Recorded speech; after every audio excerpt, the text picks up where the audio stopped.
Welcome to Drive Through on US Modernist Radio. Between our regular podcasts, Drive Through has you meet interesting people, hear about great houses, and discover the rich history of modernist architecture, all in about 10 minutes, with your host, the man Dwell magazine called the Lorax of Modern Houses, George Smart.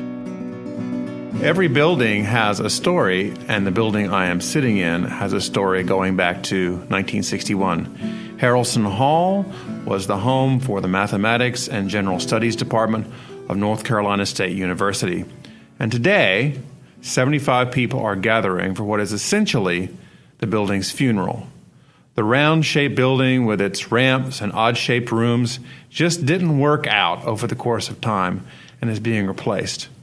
And I have with me, in what could only be loosely termed as a studio, an abandoned classroom/office here in Harrelson Hall, Todd Kosmerick, who is the University Archivist for NC State. Welcome, Todd. Thank you. It's good to be here. So the University Archivist, do you have a fedora and a bullwhip, and do you go on adventures around the campus? How does that work? Yeah, not quite Indiana Jones, but I do get to locate and find and bring into the archives some very interesting materials, from all over campus, from alumni off campus, things they've collected through their time here at NC State. The historic documents from the university itself, and we have things like Board of Trustees minutes going all the way back. Ooh, to the sexy. beginning. Ooh, yeah. Well, they are, because they'll tell you about all in the 1890s all the students who got in trouble. Oh, really? It was brought before the Board. The trustees handled that. Yes. Okay. So they're a lot more interesting than you would think. Yeah. Now, archives, most people think of that last scene in the Indiana Jones movie when he's rolling the ark through the giant government warehouse. What do archives really look like in 2015? There's two parts of it. There's the storage part, which is maybe not so glamorous, but, which is just rooms or warehouses full of shelving in which we store things on. I wouldn't call them dusty old forgotten places because, we have to be able to locate things in them, and they have to have environmental controls on them so that the stuff, the material stored there doesn't deteriorate because of adverse conditions like high heat or high humidity or things like that. And then the other part of it is the part where the public comes to look at the documents. And so we have a nice reading room in the DHL library, the Special Collections reading room on the first floor of the DHL library. So if I want to find out how my great-grandfather got in trouble with the trustees and want to look that up, what would I do? How would I make that request? Sure. You can contact us, either call us or we have a website, a form that you can contact us through that. And on our website, we have inventories of all the collections that we have in the archives. And the inventories will summarize what's in that collection and provide a listing of what's in the boxes for you. And you can look through those lists and say, I think I want to look at that box. And then put in the request for it, and we'll set you up to look at it in that room in the DHL library. With printed materials, of course, you mentioned the dangers of moisture and heat and cold and things like that. But what about digital materials? I'm thinking particularly, those Amiga files that I have from the 80s and things like that. How do you keep track of digital legacy anymore? We are developing a kind of digital archive, if you will. If we get things to us on media, like 5 1/4 floppy disks from the 1980s. Oh yeah, baby. We are developing a workstation to be able to copy that over to server space in the library, and the server space gets backed up, and so we'll be preserving things that way. We'll make a record through these inventories on our website that we have these particular discs, and if the discs are labeled, we'll provide those labels, and people can contact us, and we won't give them the disc, but we'll give them the copies of the files off the disc. Sure.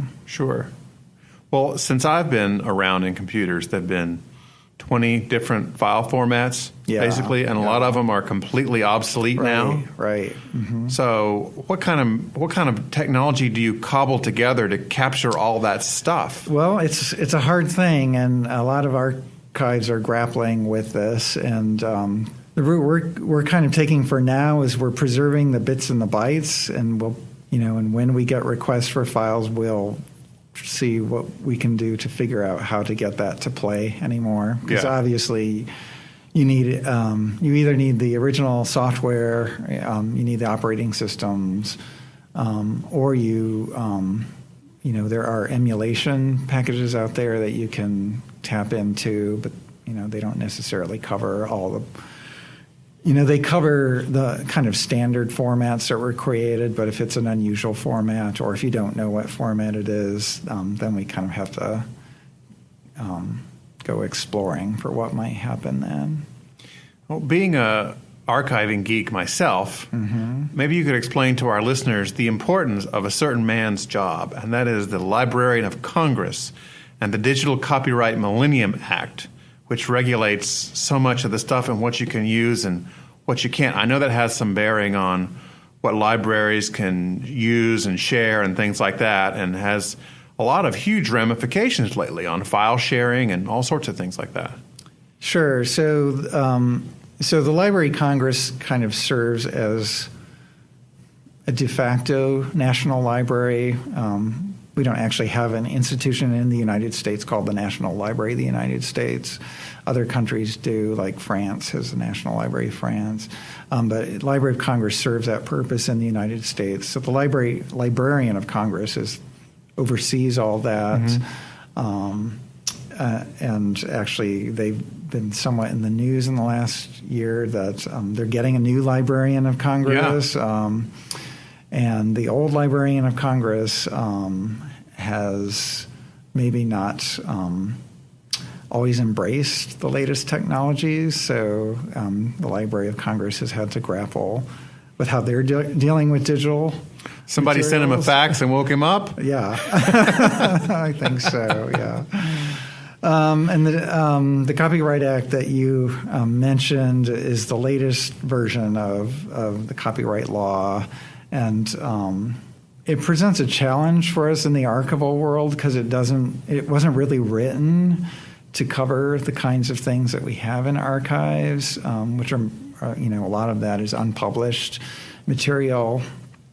We have to figure out who the copyright holders might be, and it's not always clear. Sure. If somebody's deceased that wrote like a letter to somebody and it's in the archives, who inherited the intellectual property in that letter, and archival collections which could have letters, from hundreds of different people, if they all wrote to a particular person that that the collection is based around, that's way too many people to try to have to track down. So there's a phenomenon called orphan works in the library world. A lot of archival collections are treated as orphan works, and the library profession and the archival profession is pushing to get Congress to try and address that. The Copyright Office, which is housed in the Library of Congress, has not been at the top of their priority list, yeah, so sure. to speak. They're too busy watching Beyonce videos? Perhaps, yes. I think they're more. I think they are more focused on stuff being published and produced and disseminated right now, and the archival materials has kind of taken a back seat to that. Now, it's near Halloween when I'm here talking with Todd in Harrelson Hall, which is a rather spooky place, even in the daytime, because we're in one of the hundreds of kind of cavernous, windowless rooms. Has anybody, just sort of odd question, has anybody sort of written a good novel about archivists, like the archivist that solves the murder in the stacks kind of hero or heroine that you know of? I know there have been lots of books written that have involved archives. Yeah, nothing is coming to mind right now. I guess I haven't read those books, so. Well, maybe you'll be the first. Maybe. Thank you for talking with me. This is Todd Kosmerick, the University Archivist with North Carolina State University. I'm George Smart here in Harrelson Hall.